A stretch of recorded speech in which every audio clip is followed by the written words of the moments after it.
Merci à tous les internautes, merci de nous faire confiance, moi et mon équipe qui nous accompagne ici au stade Vélodrome de Kitabo, là où est exposé le corps de votre artiste Chico Pouloulou, décédé suite à une crise cardiaque. Hier c'était la levée du corps et aujourd'hui c'est le dernier hommage et votre artiste sera conduit dans sa dernière demeure. Sur ce, moi et mon équipe qui sont ici dans ce lieu, nous sommes venus juste pour recevoir des témoignages, des souvenirs par rapport à ces collègues qui sont ici présents. Vous voyez que le stade est tellement rempli des artistes comédiens, des fanatiques de l'artiste disparu pour lui rendre les derniers hommages. Sur ce, en complicité avec mon caméraman qui est Fabrice Ebengo, nous allons pouvoir patrouiller ensemble les artistes et les fans de Pouloulou. Il est question d'avoir des témoignages, des souvenirs par rapport à l'illustre disparu.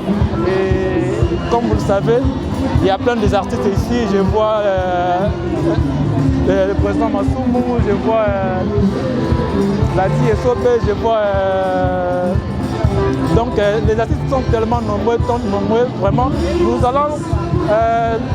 allons pouvoir les contacter un après l'autre, question de voir leurs témoignages par rapport à l'artiste disparu. Et moi, c'est le votre cardinal Seminci, autrement dit, l'homme de toutes les générations. Donc je suis là toujours pour vous servir par rapport à cet événement, par rapport à cette grande disparition de votre artiste Chico Pouloulou qui nous a quittés, comme je l'avais dit auparavant, suite à une crise cardiaque.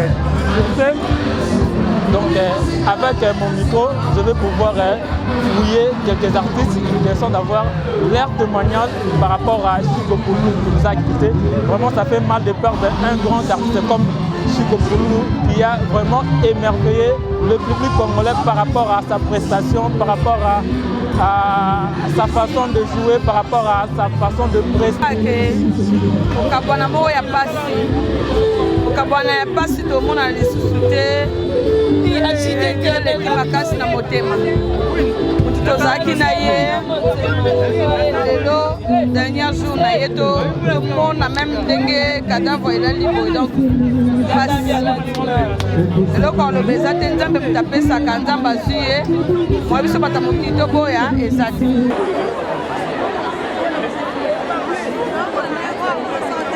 Lorsqu'on vit le deuil, les mots font souvent défaut. Silence s'il vous plaît, moi Nazolo Banassé. Évitez ma kelele, Toyoka Mwana. C'est un moment plein d'émotion. Moi, na Akoufeli papa, mais Azo fait ce discours quand même. Totia bato ito kaena bokebi. Azolo ba na kombo ya bandeko na ye nyonso. Lorsqu'on vit le deuil, les mots font souvent défaut pour décrire ce que l'on ressent. On peut se sentir isolé, submergé par ses émotions et surtout bien seul avec sa douleur. Aujourd'hui, nous sommes réunis pour rendre un dernier hommage à celui qui pour beaucoup était Pouloulou, mais pour nous, Papa Lumbu Jacques Chico. Très cher papa, il restera de toi ce que tu as donné, en d'autres fleurira. Il restera de toi ce que tu as offert, ce que tu as sémé, en d'autres germera. Nous tous tes enfants, unis, venons te dire adieu, toi que nous aimons. Nous venons te remettre à Dieu, à jamais rejoindre tous ceux que nous avons aimés, tous ceux qui nous ont déjà quittés. Tu es parti, nous ne te verrons plus. Nos cœurs pleurent l'inconsolable douleur. Nos yeux te chercheront dans les cieux. Pour toujours, tu seras dans nos cœurs. Aide-nous à ce que la joie et l'unité naissent et demeurent. La vie a décidé ton départ. Nous sommes obligés de te dire au revoir. Nous te remettons à Dieu. Jamais plus rien ne sera comme avant. Merci pour ce grand héritage qui est l'amour. Nous te promettons de rester unis avec le concours de nos mamans, car nous formons désormais une grande famille de l'au-delà. Tu nous verras et tu seras très fier de nous. Repose en paix. Papa, nous reverrons à la présence de notre Père Céleste. Que Dieu soit avec toi. Nous t'aimons très très fort.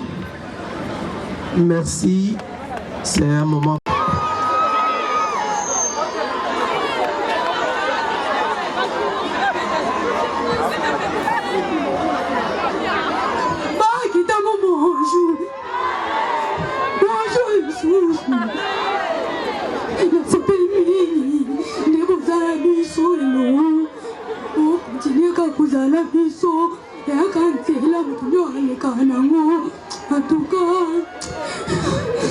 On acclame très très fort. Voilà, c'était une façon de pleurer à son tour son père. Allez, papa là est artistiquement. Voilà. Voilà, comme tu dirais, quand l'art se transmet de père en fils. Bon, souvenir ezaka ya kosolola bien na mutu, koseka na ye, kozala na ye, kolia komela, nde ba souvenir oyo nafuka kotika na ya pulu. Nde nazalaki na ye bien na musala ki amitié boye nde tozalaki bien. Bon. Malobezo zanganga komona ke tozokabwana penza mpona libela na artiste na biso monstre d'art Chico Pululu. Vraiment tokabwani mpona libela neti kaka jeu. Donc naza choqué. Liwa na ye biso ba etikali eteyi biso que tozala na relation ya bien na Nzambe parce que liwa ela karaté. Ekoki koyela yo anytime atande na zabo ekoki nango ko surprendre nga. Liwa ya kalokwa moyibi o ngai eteyi nga yango wana donc tozala na relation ya très bien na Nzambe na biso parce que on nyonso liwa boya nango koyiba yo oyebi ko somi bobiselaki na Nzambe na yo. Liloba na biso ba artiste pour la famille biologique ya Pululu eza ke toyebi perte oyo bango bazwi eleki munene e vide wana ekosila lelo te lobi pete vide wana ekosilaka kutu te eza vide moko éternel mais sauf que basala recours kaka epa Nzambe oyo apesaki bango Pululu mpe azwi bango lisu Pululu ye nde consolateur ya mitema oyo ebebisama ye kaka nde mutu akopesa bango solution na vide mpo na vide oyo monene Pululu atiki na famille.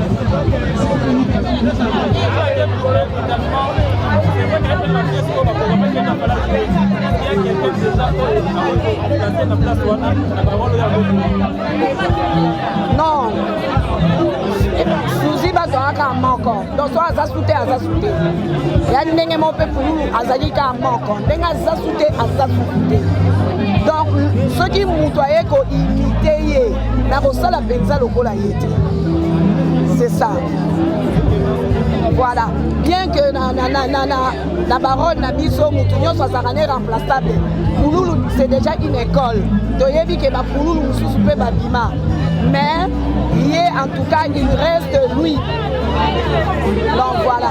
Tozo beta maboko na savoir faire ya artiste. Tozo continuer ko applaudir misala o Pululu asali. Oyo eza inoubliable. Tobo sana ngote. Quel que soit Chico akei, mais toyebi ke polo na ye ya ki Pululu na pantalon na ye atikeli biso yango. C'est-à-dire musala na ye savoir faire na ye nde balobaka ke artiste akufa te ye pa okufa te. Donc misala na preuve ane bato baosomba bakota na CD baomona ye bakota YouTube baomona ye bakosala babiloko ebele et puis bato ebele lisusu bakobima na bilamba ya Pululu. Donc mpona biso Pululu aza toujours Chico nde akufi. Monstre d'art école wana ya ki Pululu totikali nango. C'est ça le problème. Voilà devoir au Pouloulati. Voilà devoir au Pouloulati. Nde logo tolobaka. Soki omonike ozo sala musala salango bien. Potike la batu devoir salango bien. Voilà devoir Pouloulati. Atiki polo, atiki pantalon, atiki lipapa na ye. Nani aolata ngo. C'est ça le problème.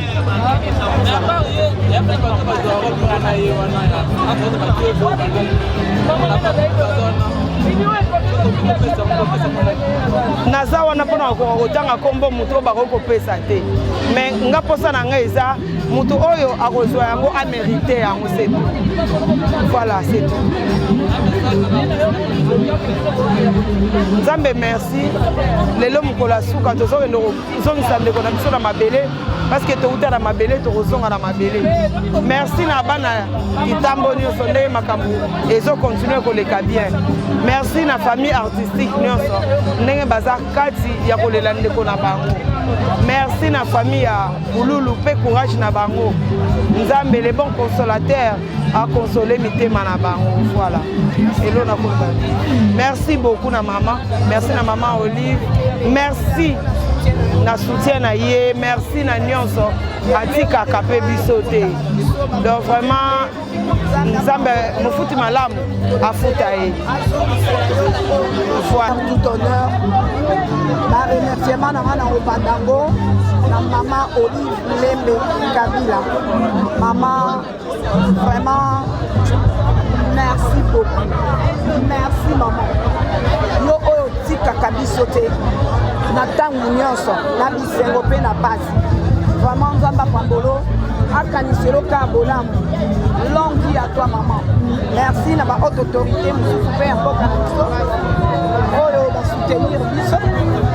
Merci na biso moko baartiste comédien oyo toleli ndeko na biso comme il faut, toorganize baobsèque na ye comme il faut.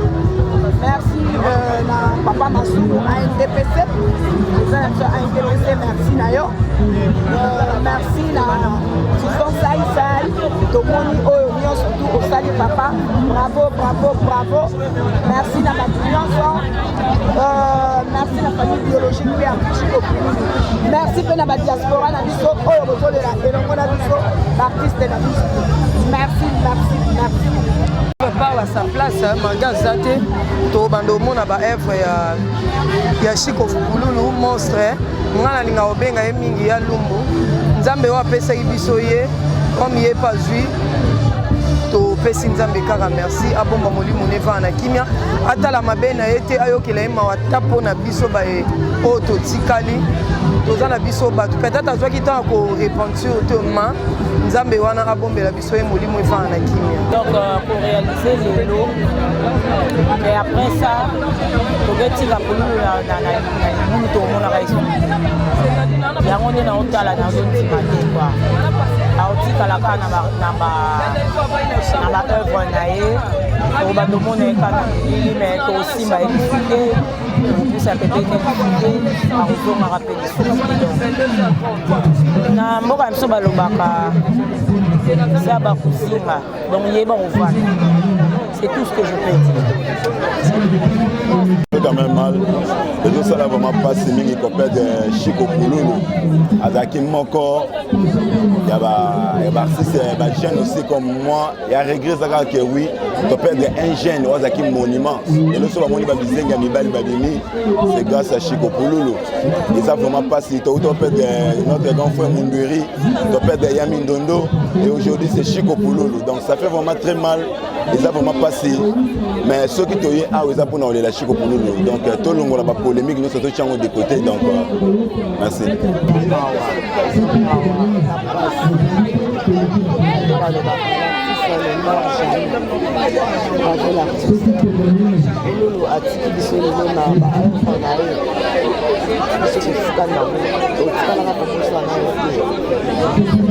Voilà,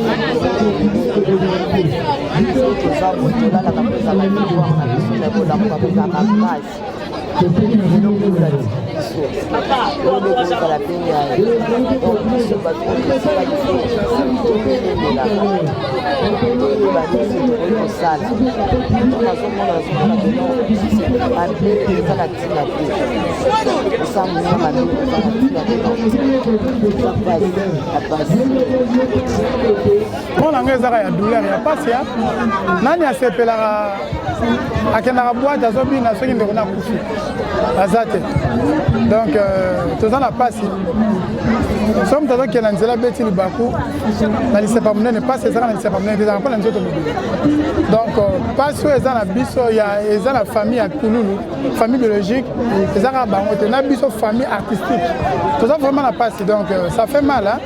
Pour perdre moto azaka cher pour na bino pour na biso même ba collègue na et puis pour na ba fanatique ça fait mal ouais donc ça fait mal par rapport à moi tozaka na Congo toyebi Congo awa na Congo ezaka so moto akufi ali ba rumeur comme ko circuler pona boy non liwa ezali passage obligé ya moto nyonso ozo comprendre et puis moto yebi vraie version ya liwa na ezaka nzambe hein moto yebi vraie version ya liwa na ezaka nzambe donc moi je dirais paix à son âme hein, donc c'est la vie continue pe malaki c'est OK le moko na passe parce que on dit douleur moko da profond parce que Chico il est encore jeune azali bien a plein de talents on a la tête d'Ingenio beaucoup de talents na jeune na place la carrière na été ne doit faire sur ça déjà passé pour te perdre maintenant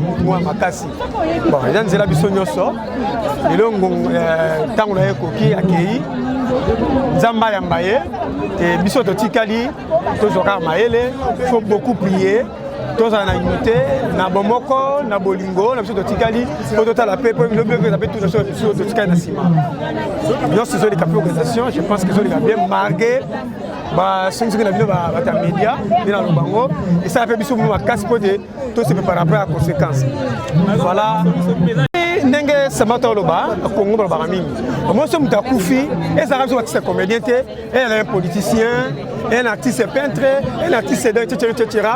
soit kufi toujours magebele même dans ma famille sont beaucoup papa hein oui bien sûr il y a que dans le baratro même la famille na yo no zawana je peux pas ba ebele boyina bo stock kufi ça kufi jeune ça kufi abele kita kufi brisque ba tu ba ko ba na ndenge ba ko ba mais nzambe na ebaka liwa ya mutu pourquoi mutu na kufi d'ailleurs c'est que mutu a kufi na nzambe ne ba yebi liwa ndenge mutu kufi voilà on a ko ba yango eza vraiment eza passé pe mawa komona Chico pour tika biso faire d'âge et puis ba œuvre salaki eza difficile mutu ko imiter ba ozala yete donc ça na souci ça na passi quand même le retour le bas donc tout ça vraiment très émotionnel c'est la famille biologique tout biso famille artistique donc tout ça qu'on participe ensemble là ba fanatique na biso ba ko assister biso na DH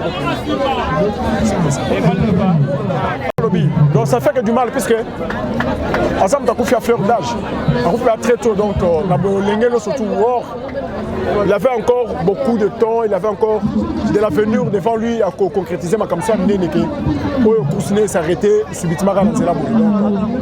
Nous sommes vraiment de cœur avec sa famille, donc ça fait de la peine, mais Liwa Eza, papa ça invitation. Donc quand ça frappe à la porte, ça frappe. Fini terminé donc perd son âme. Et là on a le OK, merci. À dire donc toi na mawa parce que tu perdre vraiment oyo azala important pour na biso toyebi ke wana za icône tozo na biso ba o ba joie ba kizengi tozo na biso ba o ba sala tout mais oyo atikala okokana na pour nous la tikala ozala te donc ba artiste et comédien toza vraiment na passe parce que totika la besoin sous ya bongo te dans un pays sarara aussi na invité comment on loba famille nzambe asimba mitema na bango madame naye na bana donc nzambe vraiment consoler bango makasi parce que so nzambe consoler bango te to éviter comment ba revivre na bana o batikali ya mike donc pour na biso ba comédien vraiment toza na douleur na kati ya motema ko perdre Chico azalaki vraiment important spécial icône oya simba ki makambo nyonso etangami ya bakizengi donc to éviter pas c'est tellement makasi yango toko ko lobate nana remplacer muto remplacer Chico et pour nous azate ba jouer na bango mais ba komate te yenda pesa bango posa donc ba koma yete original etika la kaka original donc so reçu ba image ya Chico a joué au mona que non scène ezo ganga lokolo loboko misapitu ezo jouer ba on a ba joueur ba komara na niveau wana te Chico aza vraiment icône to perdre icône donc ba koya na bango me ba kokana na été to perdre ye abo Chico parce que tant non oyo le kisa mokili le kisa repamba te papa tu as laissé des traces au salut vraiment au saleli ton na yo comme il faut denza ba pesa kio poto lo baka Dieu soit la gloire parce que yende ayeba tant ya mutu na mokili Chico pour moi vraiment tu as marqué vraiment ton époque bravo héros bravo que ton âme repose en paix vraiment et ça nous ça la madame félicitations papa merci Zakaka de tozangi artiste na monene Chico Pululu dozaki très cher pour na biso ba artiste donc mon biso zakaka yango wana po ata ba ye na bango ba jouer le ko aye pour zakaka Pululu donc pour zakaka Pululu ata ba sali nyonso pour zakaka Pululu ope ba ye ba zakaka bango donc pas ces zakaka yango wana ki bonga ata mutabeli azali mais mutabeli akufita o mona na biso suye suite ata da ba remplacer mais ya azala kaka donc apesa ka makamto pas ces arts yango wana mais oli mone pe manaki sika zali nzamba pesa ekimia pesa pesa na lamu avant na kimia donc mingi le bizati biso to tika les akata to sambela ka nzamba batela biso biso longue vie to tambola malamu na mokili to banga makambo esengi ke to banga nzamba ba kolisa comme ça tati ba 120 ans donc to tika nzambe liboso biso to tika to loba suni osinga ka nzamba batela biso c'est tout et si donc de conduire Chico Pululu na dernier demeure naïe tant qu'artiste tant que on va qui peut travailler naïe va témoigner de souvenir par rapport à ce qu'on s'est frappé biso bino d'artiste na biso ba par rapport à la dispersion ya Chico Pululu to banga nzambe to ba ozabe na mokili pour pouler na succès avec nos jeunes nene beki pour recouper nene baki appel cela rappelle la terre et maladie du kuboé un bon matin pour la confidence pour banga nzambe tolinga na pe tolunga solo est-ce que vous avez travaillé par rapport à si na Brazza na Pululu na Brazza na ba souvenir be la Chico na Brazza donc à la salle place moboé déroulé ba 3 heures na Brazza na Betangeta de lo wana sono raisonnant et les gars ngai quoi et les gars parce que les gars belé pour donc moi na bango so boiza te donc nzambe ga sunga quoi nzambe ba ko te cause à la cause ya disposition na te wana ibete na traîner ibete na yebi pena sous na yebi te d'abord na ibite so ni même bien liwa na ibite on a famille nzamba consoler bango consoler biso ba artiste Pululu ba imiter na bango ye ba era Pululu donc era voilà. Premièrement, mes condoléances à tous les artistes, puis mes condoléances sincèrement à la famille éprouvée, à sa femme Coco Bikoto, et puis à sa maman qui est présente. Donc la famille artiste présente, c'est sincères condoléances. Premièrement chez nous d'abord les artistes et puis la famille à Pululu. On a regardé ma bon souvenir parce que dernièrement on a tourné un tournage moi papa arrive. Naboka c'est président Jérémy Matondo. Moi formation pesanga et senga to kutana kutana ba Chico Pululu to partager moi scène. C'est-à-dire aza mutu mo boye aza mutu ba koki jamais ko imiter. C'est-à-dire il a fait de son mieux au créer moi art moko boye. Boye tika yi do mona ba de belé lo ba mona na sima Chico Pululu. Donc message fort ezaka que non ba artiste base dans la fort et puis famille dans la fort on est ensemble. Ça bon on peut en battre là. Merci.